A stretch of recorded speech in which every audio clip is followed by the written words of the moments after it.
Uganda's inflation rate has soared from single digits to more than 30% over the last few months, its highest level in years. VOA's Ndiho recently spoke with the central bank governor of Uganda and asked him how the government is coping with that problem.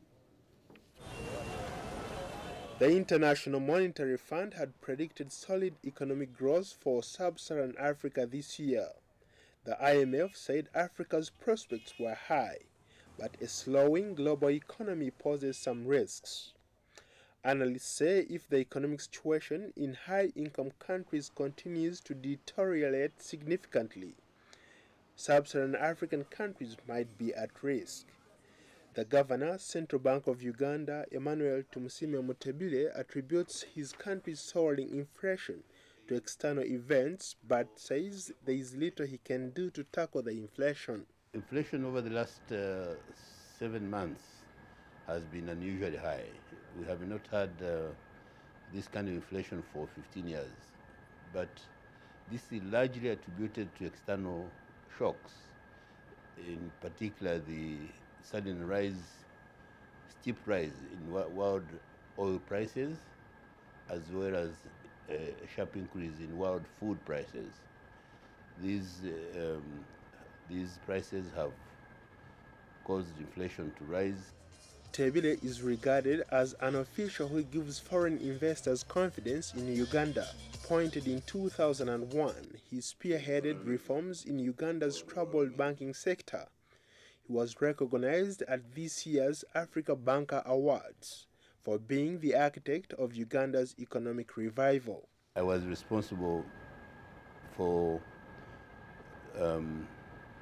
macroeconomic stabilization in Uganda, as well as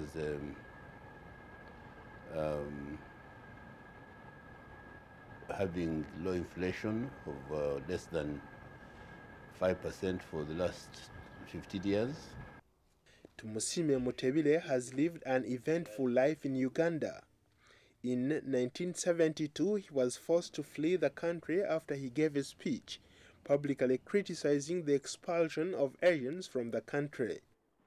His childhood friend and former schoolmate, Shaka Sally, host of VOA's flagship live talk show, Straight Talk Africa, describes the governor as disciplined and hardworking. If I can walk back in memory lane and see us sit in Kigezi High School Primary in Kagali, I am not surprised when I look back and I see him now as the governor of the Ugandan Central Bank.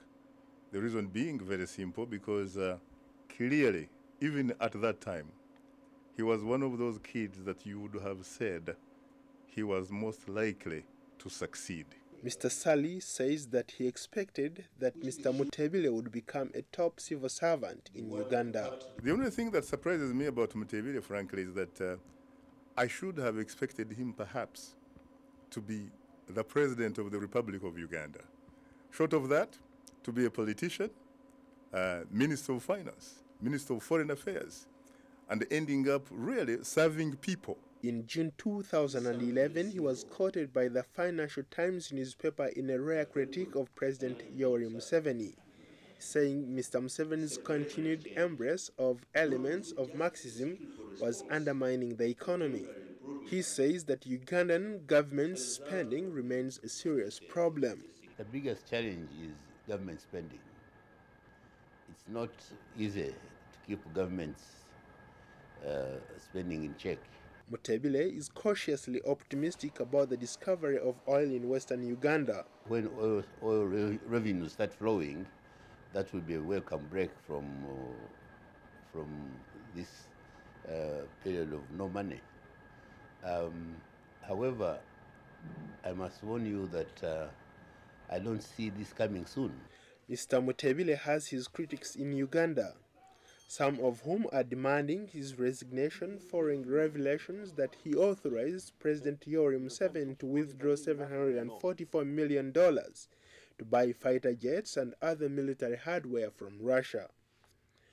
Opposition lawmakers said the procurement required parliamentary approval. Ndiho, VOA News.